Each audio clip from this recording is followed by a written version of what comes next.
Na wasalimu kwa jina la Yesu. Amen. Tunamshukuru Mungu ambaye ametupa neema tena ya kuwepo nyumbani mwake. Asante wewe ambaye umechagua kuanza na Bwana.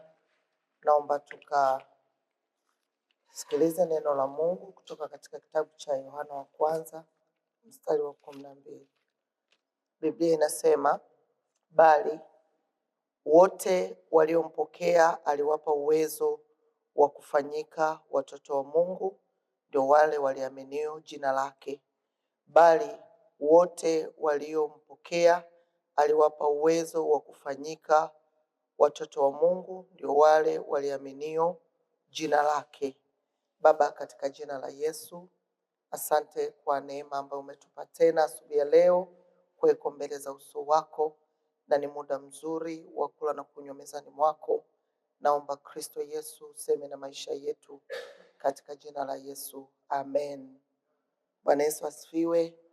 Amen. Basi asubuhi ya leo tuangalie neno hili kwa ufupi, kuwa mtoto wa Mungu. Kuwa mtoto wa Mungu. Watu wa Mungu, sisi ni watoto wa Mungu.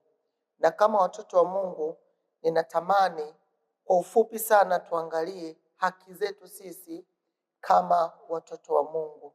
Haki zetu kama watoto wa Mungu. Kwa kuwa tumeamua kumkubali Kristo, Mungu ametupa nafasi, na ni nafasi ya upendeleo kuwa watoto wake. Na nafasi hii tumeipata kwa kumkubali Kristo. Amina, watu wa Mungu. Kitendo cha kumkubali Yesu Kristo kimetupa sisi nafasi ya kuwa watoto wake. Nilikuwa natafakari kwamba hivi mtoto wa rais yukoje, anajisikiaje? Yaani kitendo cha yeye tu kuzaliwa na rais anajisikiaje?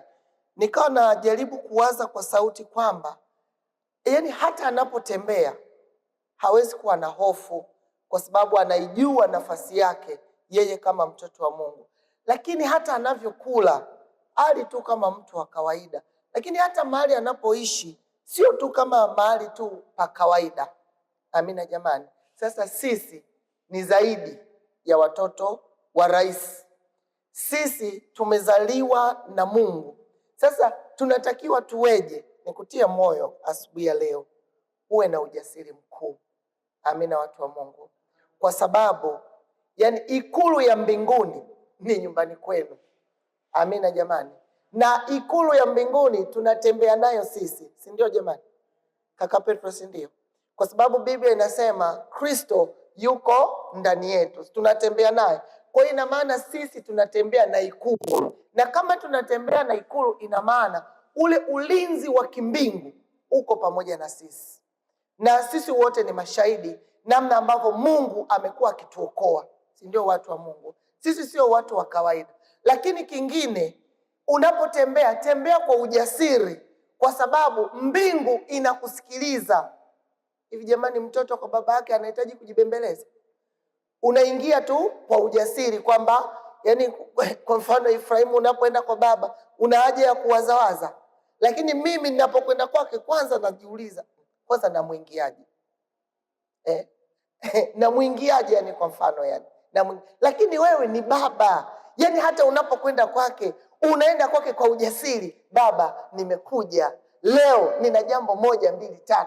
Ndivyo ilivyo sisi watoto wa Mungu. Tunapomwendea baba, tunamwendea kwa ujasiri, kwa sababu ni baba yetu.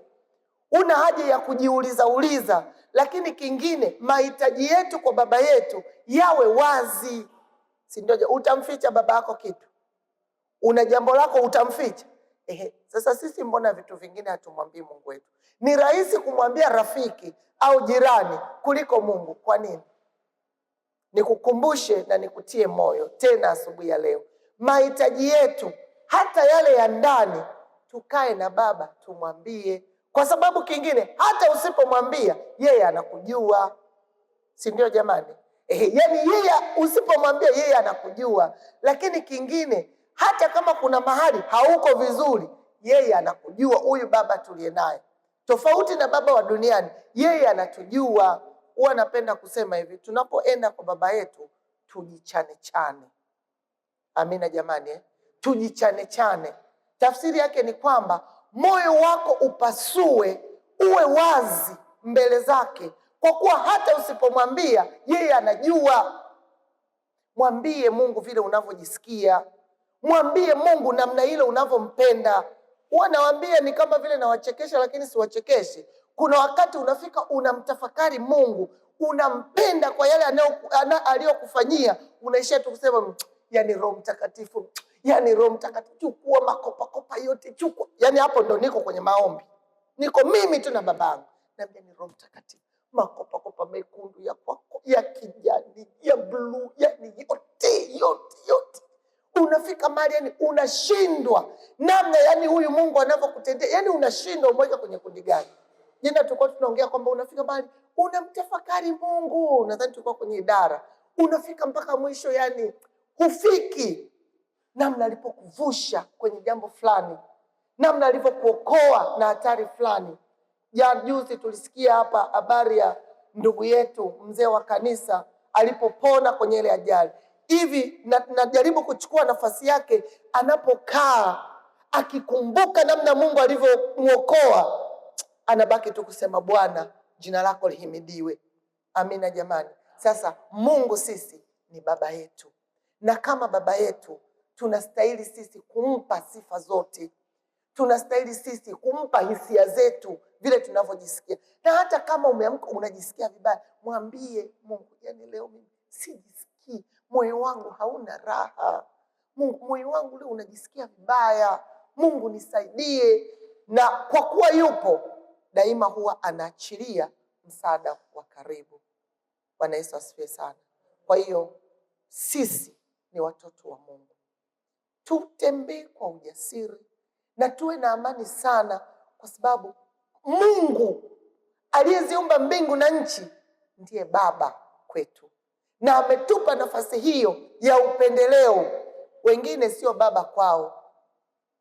Tunatambua watu ambao hawajampa Yesu maisha yao, si ndio? Wao wanaitwa tu watu wa Mungu, si ndio? Mimi ninavyofahamu, na ni watu wa Mungu kwa kuwa nini? Wameumbwa na Mungu. Lakini sisi ni watoto wa Mungu, tumepewa haki zote za mbinguni. Ulinzi ni haki yetu, baraka ni haki zetu, utunzaji wa kimungu ni haki zetu, utoshelevu ni haki zetu, kwa sababu Mungu tuliye naye ndo amebeba hivyo vitu vyote. Amina watu wa Mungu. Basi Mungu wa mbinguni atubariki unapo